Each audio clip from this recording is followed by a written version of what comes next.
Dips are one of the most important exercises for building the chest and the shoulder girdle. The key advantages of this exercise are the complex involvement in the work of the entire muscles of the body, as well as the development of not only fast twitch, but also slow twitch muscle fibers. In this video, I'll tell you what happens to your body when you do 10 dips every day, so watch the video till the end. It will be interesting. Let's go!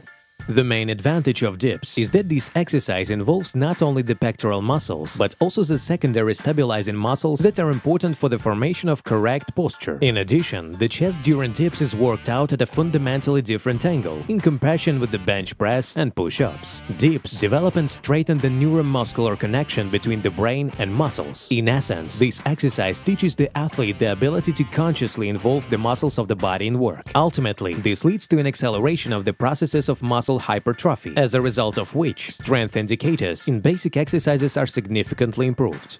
The main muscle groups that do dips work are the pectoral muscles, triceps, trapezium, and the muscles of the shoulder girdle. With the correct technique for performing the exercise, the abs and upper back are also actively involved in the work. It is precisely the fact that dips allow you to involve almost the entire musculature of the body in the work, which is their main difference from such a classic exercise as the bench press. Indeed, even with an inclined bench press, only the pectoral muscles and the shoulders are under load, practically excluding the stabilizing muscles of the body from the movement. The technique of performing dips with a slight inclination of the body will allow you to properly distribute the load and involve not only the lower chest, but also the shoulders, muscles of the arms, back, and also the stabilizing muscles of the body. The key to the correct technique of doing dips is that the weight of the body in this exercise doesn't move along a strictly vertical path, as most people think. The weight during dips is concentrated not in one point, but in two. In other words, while lowering the body down, the corpus shouldn't be strictly perpendicular to the floor. It should be at an angle of 15 to 30 degrees to the vertical. Also, for additional involvement of the abs during the exercise, it is recommended to keep the abs tense and at the lowest point gently pull the legs to the waist.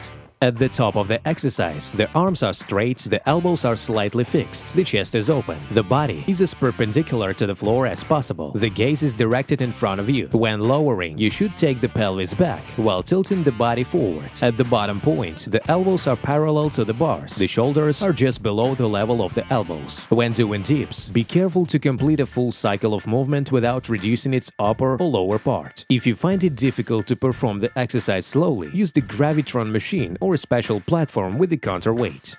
The most common dip mistake is to do this exercise partially, leaving your shoulders above or at elbow level. As a result, the chest muscles are only partially included in the work. Another common mistake is pointing the elbows out to the sides instead of back. Care must be taken to ensure that during dips, the elbows are as close to the body as possible, and at the lowest point of the exercise, the shoulder blades are brought together. Otherwise, the shoulder joint will receive an excessive and completely unnecessary load.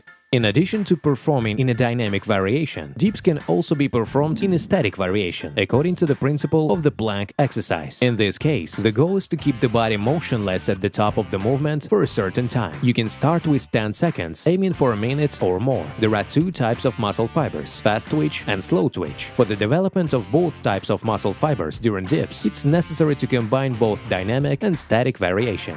By the way, friends, be sure to watch other videos on this channel. Links are on the screen right now. See you soon!